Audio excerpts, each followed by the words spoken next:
All right, so hi everyone. In this video, I'm going to show you guys how to set alerts.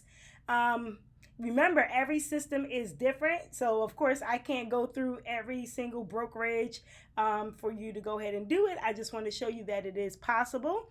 And so you want to go ahead and take the time to go ahead and figure it out.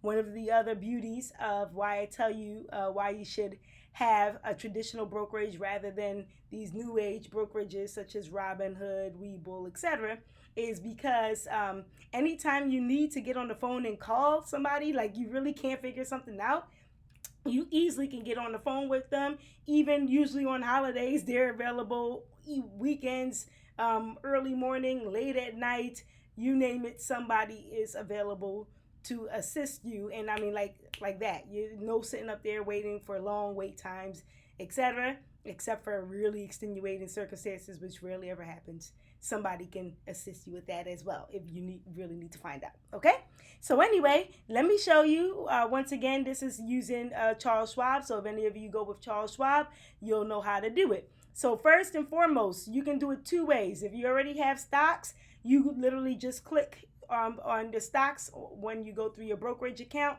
and then you'll look at all of your stocks listed here. These are not my stocks. This is just a watch list. I'm going to show you that as well. And then you click here, and boom, you'll be able to go ahead and set an alert where it says set alert. You'll do that on your home page where your stocks are listed. Now, if you do not have stocks, or if you don't own the company yet and you want to eventually own the company, then what you want to do is you want to go to the trade option. At least, once again, this is going through Charles Schwab. And then once you go through the trade option, you see where it says watch list. You click on watch list, boom, and that'll take you to this page right here. Okay, so if you haven't created a watch list yet it will be blank. So you'll click where it says right here, create list. Okay, and so once you create the list, let's go ahead and do one just for show you. You can add in the ticker symbols. As I told you in my course, I go into what ticker symbols are, but just to let you know, they're the four or three or one letter, whatever, the little letters that basically are used to identify stocks, you know? So, for example, Facebook is FB, Ford is F, Carnival Cruise Lines is CCL, Amazon is AMZN. So every company has their own ticker symbol, okay? So you give your watch list a name, and I'm going to call this Beginner's Guide. I should call it that, but it's for all beginners. Okay, and then I'm going to add in there a company. So let's just say Facebook, since I just talked about that. Boom. And you see all of these other companies come here. I can say, ooh, let me add, no, I don't want that. Let me add another company. Let me say Amazon. Who doesn't want Amazon? All right, and then look at all these other companies on there. Oh, let me add AMD. I've heard good things about them. Let me go ahead and put that in there. Of course, you never want to do something just because you heard anything good about the company. I'm just using this as an example to show you how to create the watch list, okay? And then you click on save, okay? Boom. So here I've got my my beginner's guide, Amazon, AMD. Now what I want to do, I want to set an alert. Why? Because I don't own the stocks, and then eventually my goal is that I do want to be able to own the stocks. So I'll turn around, and remember I told you, if you already own the stocks and you're just looking to get more shares of the stock, it's the same procedure, except you're not going to go through the trade. You'll just go through your main screen where all your stocks are listed, and you'll go click somewhere on the actual stock that you own.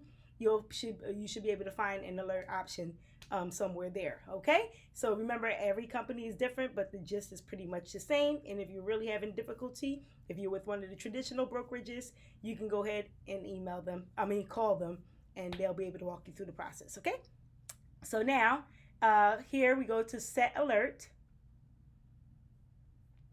and then boom. So Facebook, all right? So with this in mind, mine is already set because of the fact that I've already done an alert for them. So let me just go ahead and show you what this is. So with the alert, Facebook currently price is currently priced at $233.42. You can see that here. So I have an alert say, hey, if the price drops below $150, boom, then I'll put the price here. If the price rises above a certain price, then I may put the price there. So why would I want to do a price rising above price? Of course, I want to buy as low as possible. But let's say if I see that a stock is going up, and I don't, and I particularly believe, hey, that there's a great chance that this is going to continue to go up. And I really want to get in before it goes up any further. That's why you may make that as a price rises option as well. In my course, I go into this more in depth, but nonetheless, for now, this is why you would want to do the one, you would want to do drop below. This is the price that you would want to buy in more than likely, and the rise is for if the price were to go any higher. This would be the absolute max that you're willing to pay for it. So you're going to put in that alert to let you know that you're aware. So then that way you may be able to jump in if you need to. Okay. Next. I also put a second alert there. Hey, if the price drops below 200, so that lets me know, hey, if it goes below that price, you can do that. So you can, with Schwab, you can add in many different alerts. I'm not sure with every company how you can do it. Now, just to let you know, some companies have rules as to how low you can actually put the prices for. So and how long you can put the prices, the alerts for. So some companies, if they see that you're doing it, you're trying to say, okay, if Amazon goes down to 900, go ahead. You want to put an alert if it goes down to 900.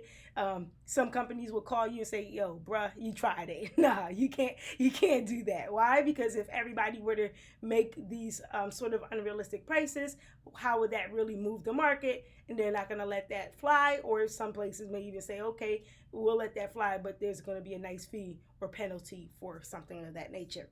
So with that in mind, these are all reasonable, kind of realistic ranges in which the prices can go. That's what you want to keep in mind when you set your alerts, okay? Just keep that in mind. Here's the next one where it says reaches a new 52-week high. I don't care for alerts for 52 weeks highs. When you start really investing, you'll see that the highs don't really excite you as much when you know what you're doing, of course, because eventually in the long run, your stocks are all going to be phenomenal. So, but if you're the kind of person that excites you, feel free to have at it. Put an alert for that. All right. Changes 5% or more since prior day's close. That basically lets you know, hey, if it's going up 5% or more, if it's going down 5% or more, you may want to pay attention to that. Why it may present a good sort of buying opportunity. Or sometimes it may let you know that your stock is on fire, or sometimes, meaning in a good way, or sometimes it can let you know something is up with your stock in a bad way. Once again, in the course, I go into that in specific, okay? In specifics. Next. Crosses is 50-day and 200-day moving average. I'm just going to ignore that for now. That's something that's much more in depth and more advanced. But for me, that's definitely something that's interesting. And so with that in mind, for beginners, etc., may not mean much to you, okay? Next. Moves 2.5% more than the S&P 500. For me, once again, I don't really care to do that because in my course, I go into depth, literally how to select stocks, period, over the long run. That's going to help you to pretty much outperform the market. So if it moves in one day, I don't really care. You really never want to get too excited over one day or so, short-term moves when it comes to long-term plays, okay? It's like playing checkers versus chess, all right? I'm more concerned with chess than checkers. Next, trading volume, we're going to ignore. Stock split, ignore. Spin-off, ignore. Dividend announcements. Dividends is always nice. You always want to know when you're going to get paid for your companies. So I like to put alerts for that. And earnings alerts is also nice. For beginners, it may not mean much to you, but when you do start actually investing seriously, this may definitely mean a lot to you, okay? So, and in my course, I go through that in great depth as well, okay? So once you do that, you go ahead and you click save, boom.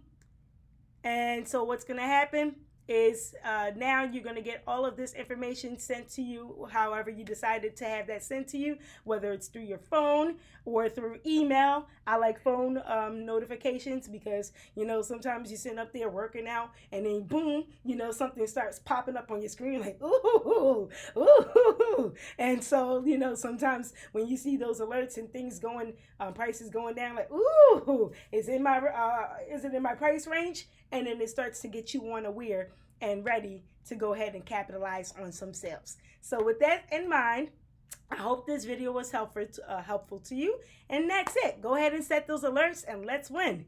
Take care.